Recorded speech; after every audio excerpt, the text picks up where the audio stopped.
Matthew chapter 22.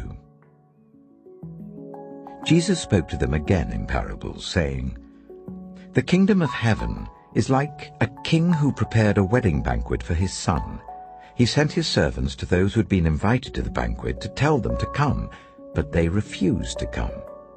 Then he sent some more servants and said, 'Tell those who have been invited that I have prepared my dinner.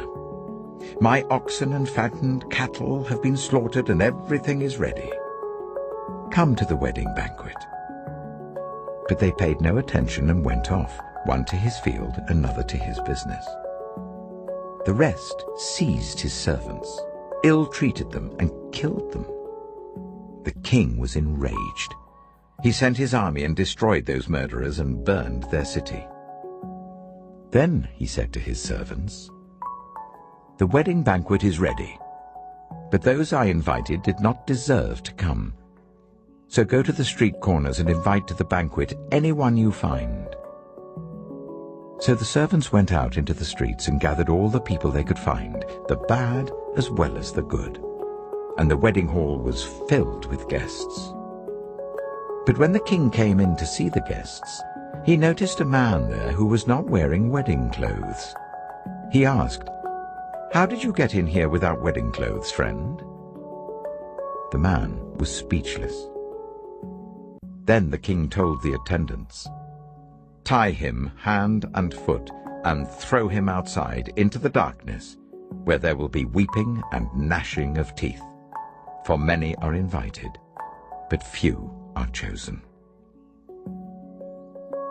Then the Pharisees went out and laid plans to trap him in his words. They sent their disciples to him along with the Herodians. 'Teacher,' they said, 'we know that you are a man of integrity, and that you teach the way of God in accordance with the truth. You aren't swayed by others because you pay no attention to who they are. Tell us then, what is your opinion? Is it right to pay the poll tax to Caesar or not?' But Jesus, knowing their evil intent, said, 'You hypocrites! Why are you trying to trap me? Show me the coin used for paying the tax.' They brought him a denarius. And he asked them, 'Whose image is this, and whose inscription?' 'Caesar's,' they replied. Then he said to them, 'So give back to Caesar what is Caesar's, and to God what is God's.' When they heard this, they were amazed. So they left him and went away. That same day, the Sadducees, who say there is no resurrection, came to him with a question. 'Teacher,' they said, 'Moses told us that if a man dies without having children, his brother must marry the widow and raise up offspring for him. Now there were 7 brothers among us. The first one married and died, and since he had no children, he left his wife to his brother. The same thing happened to the second and third brother, right on down to the 7th. Finally, the woman died. Now then, at the resurrection, whose wife will she be of the 7, since all of them were married to her?' Jesus replied, 'You are in error because you do not know the Scriptures or the power of God. At the resurrection, people will neither marry nor be given in marriage. They will be like the angels in heaven.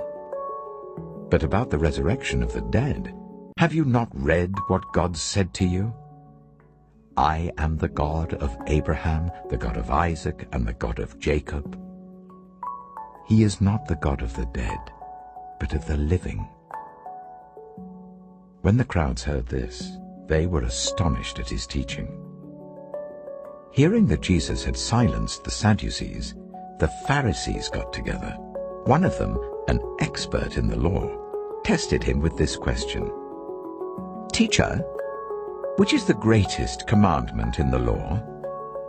Jesus replied, 'Love the Lord your God with all your heart, and with all your soul, and with all your mind. This is the first and greatest commandment, and the second is like it. Love your neighbor as yourself. All the law and the prophets hang on these 2 commandments.' While the Pharisees were gathered together, Jesus asked them, 'What do you think about the Messiah? Whose son is he?'